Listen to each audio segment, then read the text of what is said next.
tous, dans l'émission Paroles de Femmes, nous allons ensemble passer une super semaine avec un super invité et un super thème. Bonjour super Stéphane. Merci Annabelle, bonjour.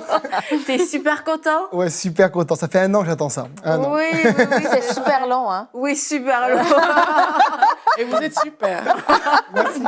Comment? Donc, tu nous viens du Sud, tu es pasteur de l'église évangélique de la Riviera à Beau-Soleil. Oui, c'est ça, viens à mon secours.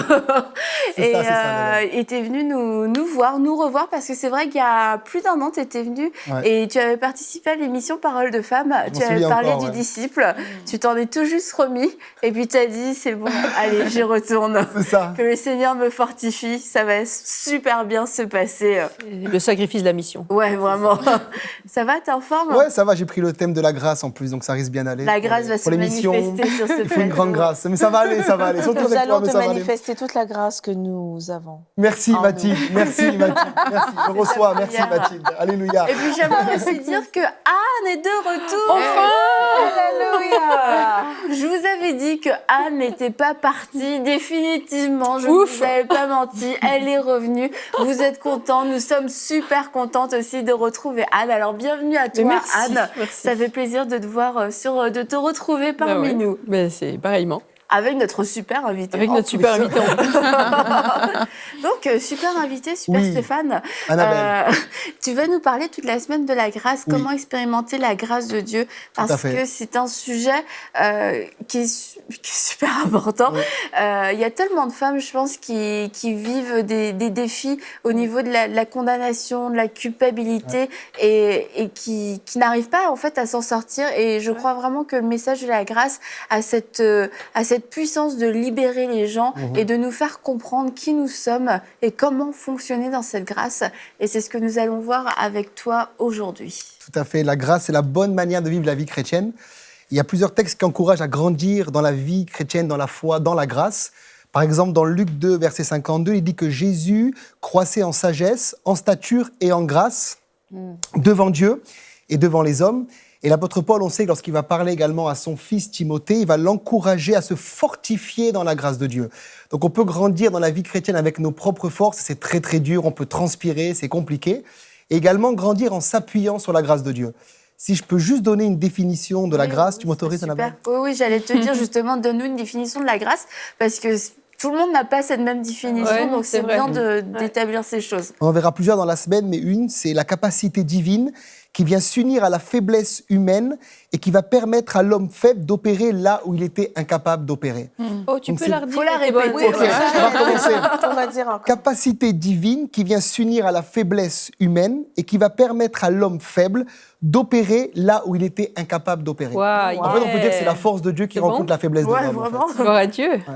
Et cette grâce, elle est toujours associée dans le Nouveau Testament à un mot qui s'appelle la justice.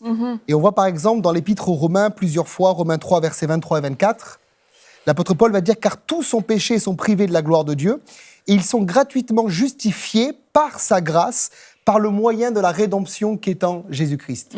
Ça veut dire que souvent, l'un et l'autre travaillent ensemble, la grâce et la justice. Et on sait tous que le grand problème dans la parole de Dieu, c'est le péché.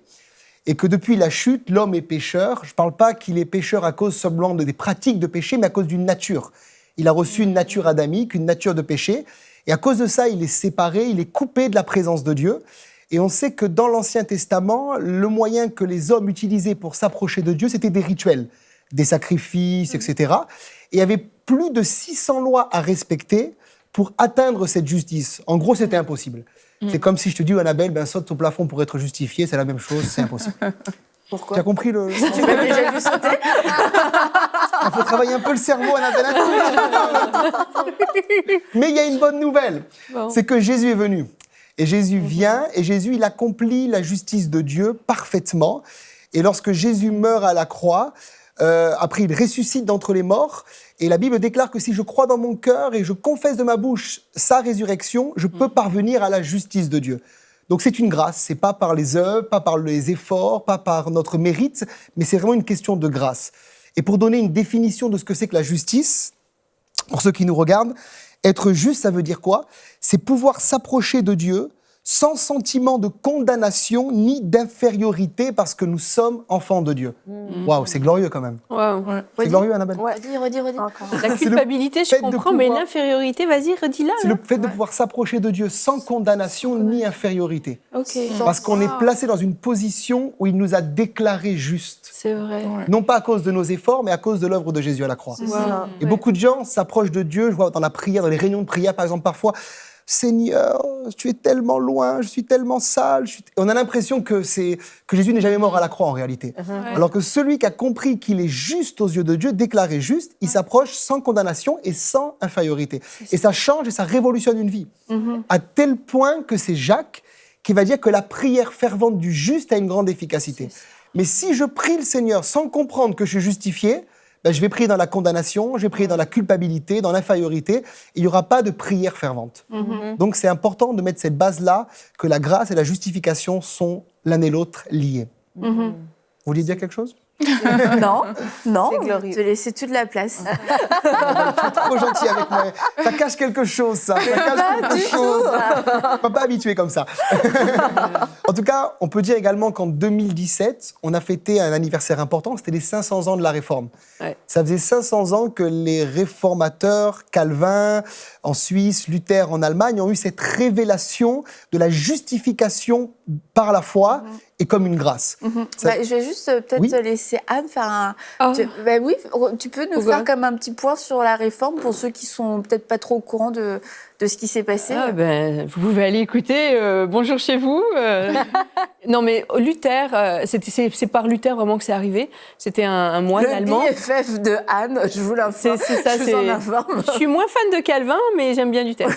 Et c'est ça, donc c'était un moine catholique, mais qui s'est rendu compte qu'il y avait des anomalies dans la pratique religieuse et qui a cherché sincèrement la face de Dieu et qui a été vraiment saisi, entre autres, par l'Épître aux Romains et justement qui a été saisi par cette révélation de la grâce et que le salut, on l'avait par grâce et non pas par les œuvres qu'on pouvait faire et qu'on ne gagnait pas son ciel ni par de bonnes œuvres ni par de l'argent. À cette époque-là, on était en train de construire le Saint-Pierre de Rome, c'est ça, je cherchais le nom Saint-Pierre de Rome, et ça coûtait très cher, donc on vendait des indulgences, donc les gens achetaient leur ciel, ils achetaient vraiment avec de l'argent sonnant et trébuchant, et pour lui qui était un homme intègre devant Dieu, pour Luther c'était impossible, et donc c'est justement ce principe de la grâce qu'il a découvert, qui l'a frappé en lisant l'Épître aux Romains et puis dans sa communion avec Dieu. Et ça a été le départ de la plus grande réforme de toute la chrétienté depuis 2000 ans. Et ça, on en est héritier, hein, nous qui sommes évangéliques, on est héritier de cette réforme protestante. Et c'est Luther et non pas Calvin qui a commencé. Calvin a suivi quelques années après en apportant des petites modifications à la pensée de Luther. Mais c'est Luther qui a apporté Je ne la lancerai pas Anne sur Calvin parce que Elle est pas on va trop rester sur une note positive Elle est quand même forte en histoire. faut avec le dire. Luther. Oui, mais Calvin C'est le forte. porte moyen dans son cœur. Donc, En tout cas, ils n'étaient pas parfaits dans leur Non, enseignement. Il y avait bien même sûr un petit que peu non. certaines Mais même choses où, Luther, hein, même Luther. Ouais, ouais. Mais en tout cas, ils ont eu cette base, cette fondation de revenir vraiment au salut par la C'est grâce. ça. Et Exactement. c'était très, très important.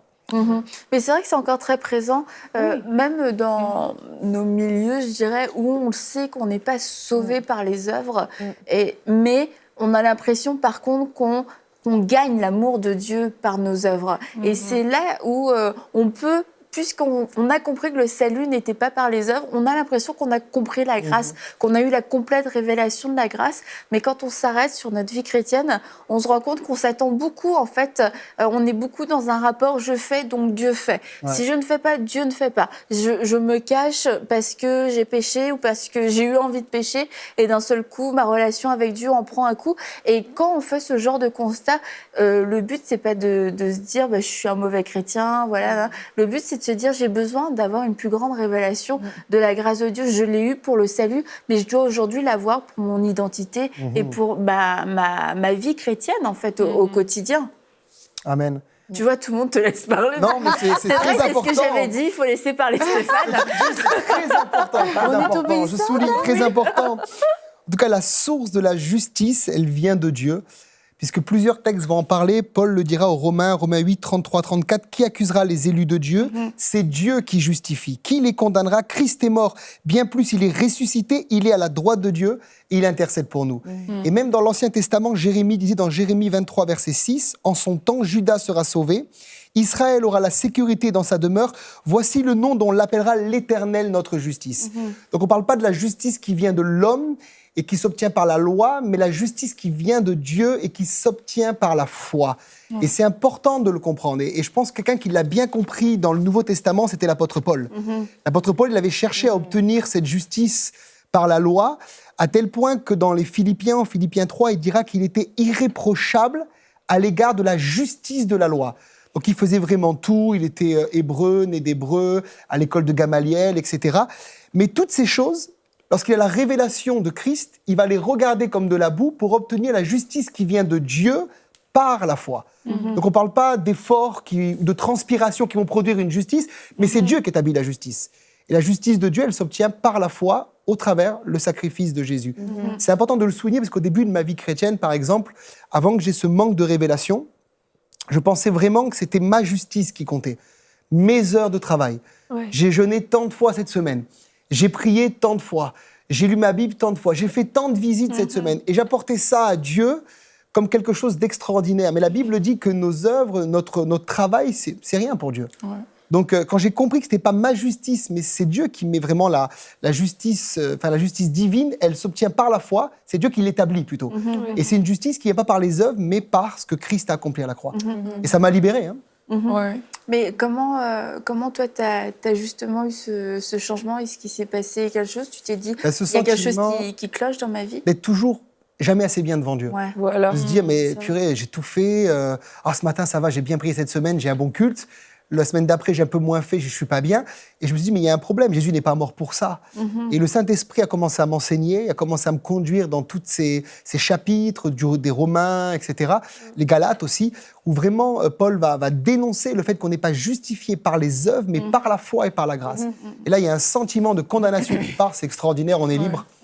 C'est glorieux. Mais dans le fond, ce que tu expliques, Pasteur Stéphane, c'est on peut comprendre la grâce, on peut avoir compris la grâce, être né de nouveau, être un chrétien, mais pas avoir compris la justice qui vient de cette grâce. Donc, dans le fond, c'est comme si on mettait notre foi dans notre consécration et on n'est jamais assez bon devant Dieu. C'est comme on est en route vers le ciel et c'est à peu près tout.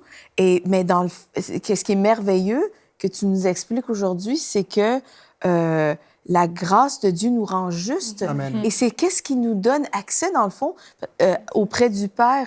Et c'est qu'est-ce que l'apôtre Paul, qui était nouveau à l'époque, Jésus a introduit la relation, non seulement qu'on pouvait parler à un Dieu qui était lointain à l'époque, dans le temps de Jésus et de l'apôtre Paul, c'était toute une nouvelle révélation qu'on pouvait appeler Dieu notre Père.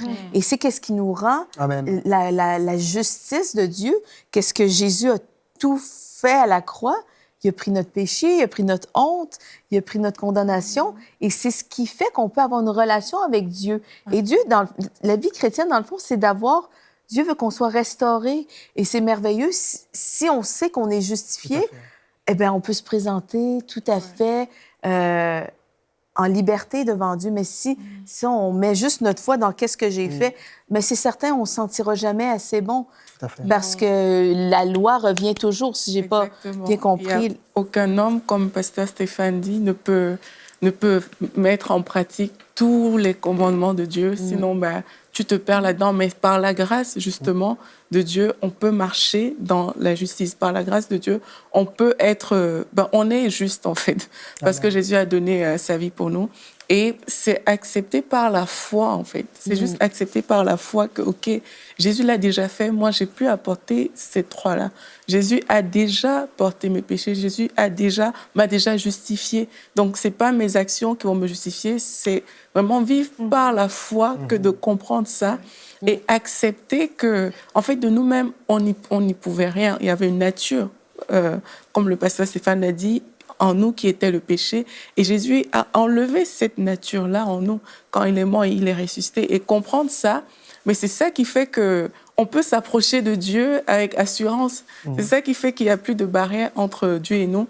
Et vraiment, c'est juste accepter par la foi. Et s'il y a des personnes qui nous écoutent que c'est difficile pour elles, moi, je pense que le livre de Romains est vraiment un très, très bon livre pour comprendre ça. Si Je me je rappelle... peux- Vas-y, Anne. Ouais, je vais juste rajouter un truc, c'est qu'il faut qu'on comprenne que c'est un énorme piège de ne pas comprendre pleinement la grâce.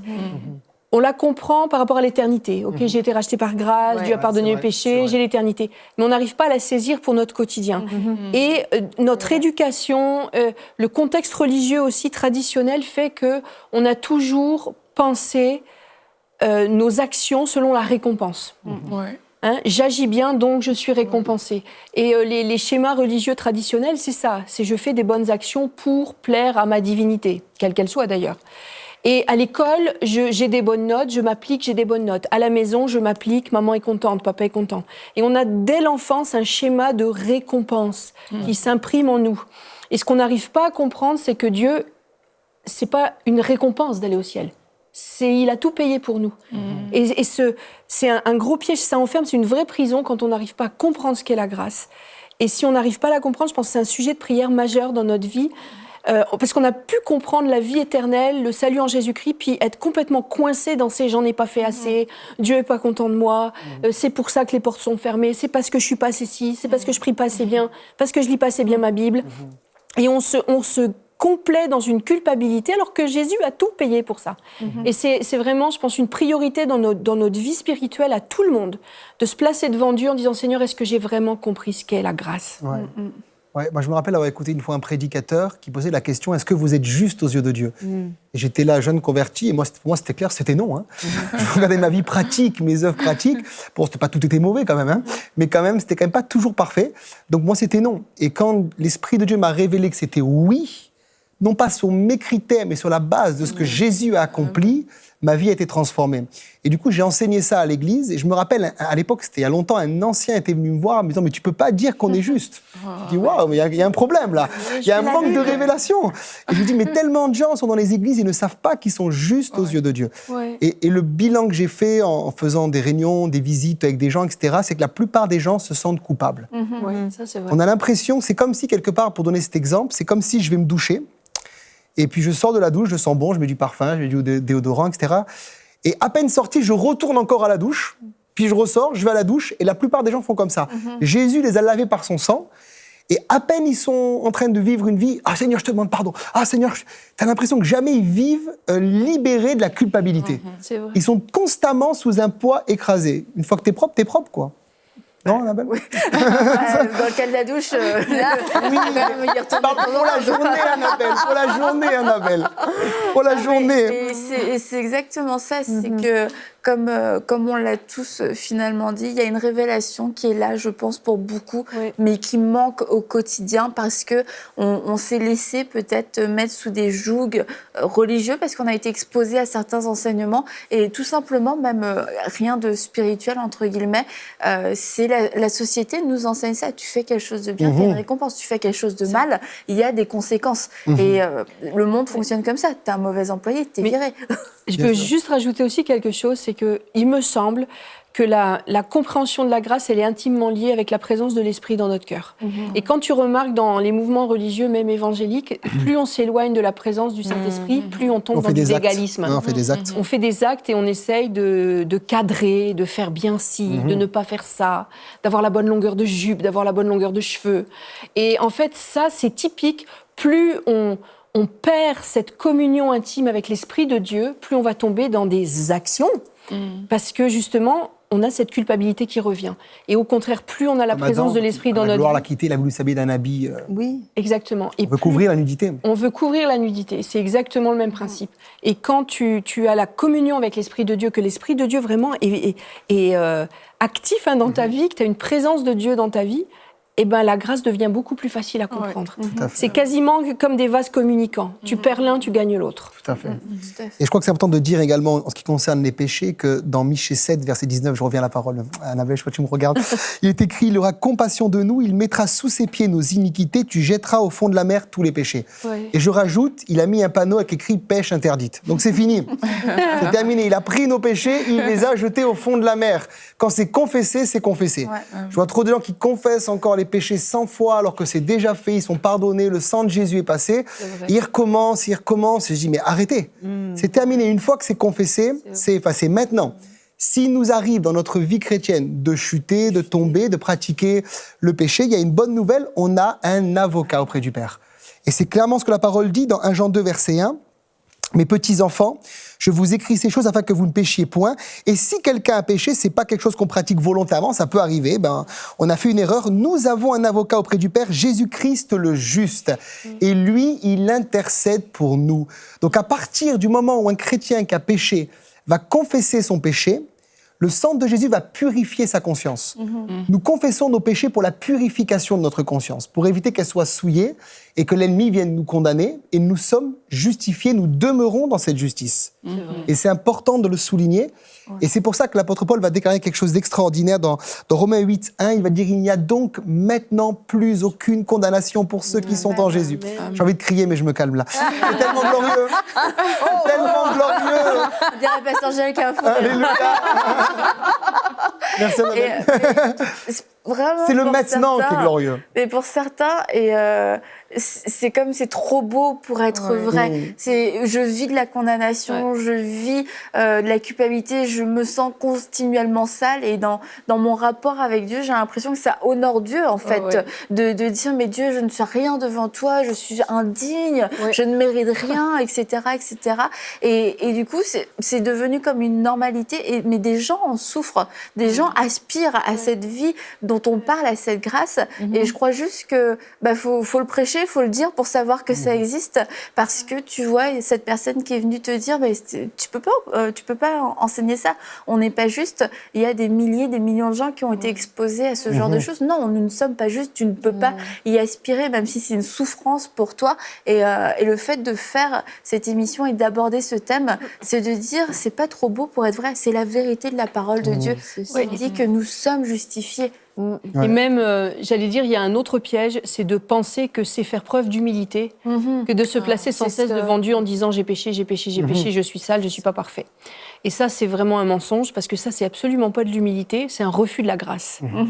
L'humilité, c'est de se placer devant Dieu en disant « Seigneur, je suis consciente que tout ce que j'ai, je l'ai par grâce. Que si je suis sauvée, c'est parce que tu es mort à la croix pour mes péchés.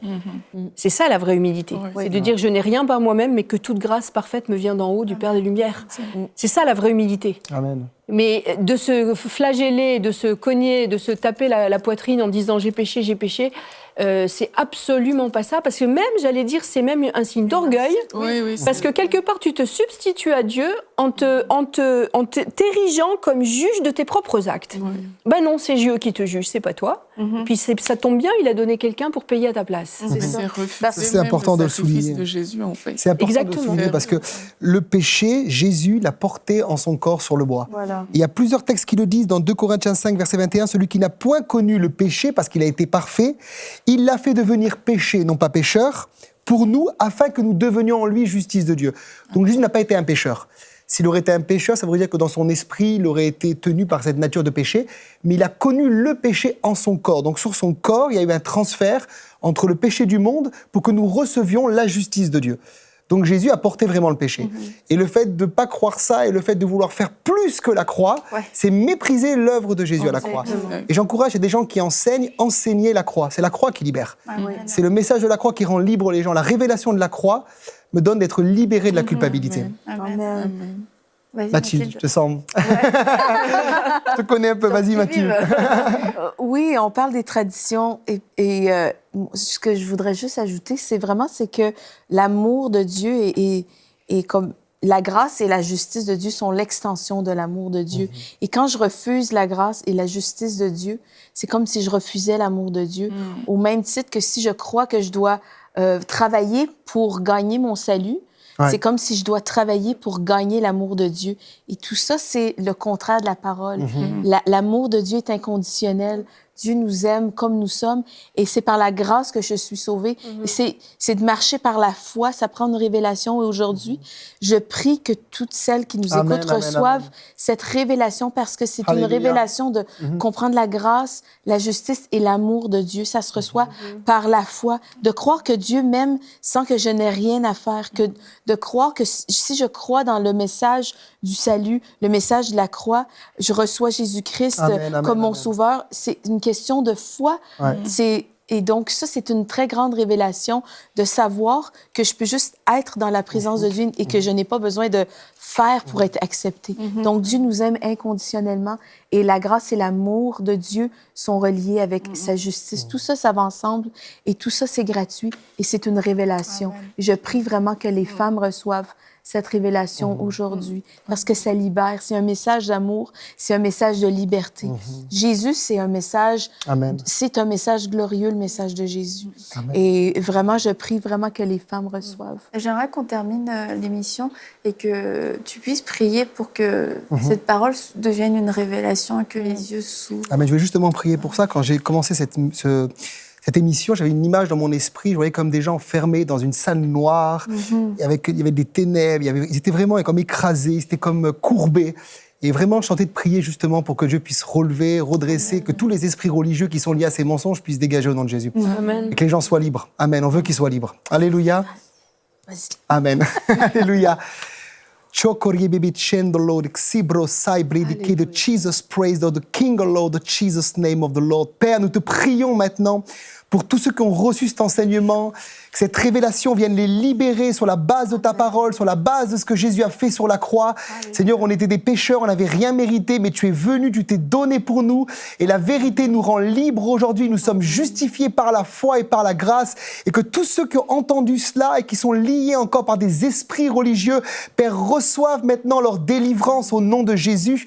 Nous voulons, Seigneur, les délier de tous ces mensonges et déclarer que ces fausses doctrines, que ces forteresses, que ces raisonnements, que ces hauteurs tombent au nom de Jésus et que c'est ta vérité qui les affranchit, Seigneur, maintenant. Touche ton peuple et amène ton peuple dans cette révélation de la grâce, de gloire en gloire, de grâce en grâce. Merci, Seigneur. Tu es glorieux, tu le fais maintenant, Père, au nom de Jésus. Amen. Amen. Merci beaucoup à vous tous et je crois sincèrement, comme Pasteur Stéphane l'a partagé, qu'il y a des gens qui étaient dans une prison et vous saviez juste pas comment en sortir et aujourd'hui vous avez entendu le message de la grâce et vous avez cru et je prie vraiment, on prie pour que vous puissiez tout au long de la semaine continuer de recevoir cette révélation et qu'elle puisse porter du fruit parce que certaines d'entre vous, vous avez juste besoin de prendre votre envol et la grâce de Dieu est disponible. Demain dans l'émission de Paroles de femmes, on parlera encore une fois de la grâce, comment la grâce nous transforme et comment la grâce transforme aussi les gens autour de nous.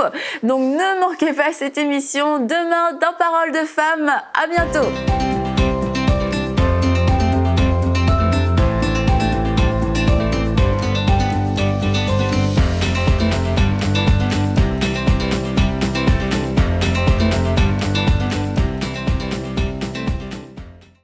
Et la bonne nouvelle, c'est qu'on a l'opportunité d'élargir la diffusion en Afrique et en France à travers les bouquets Canal+, la Freebox et le satellite Eutelsat.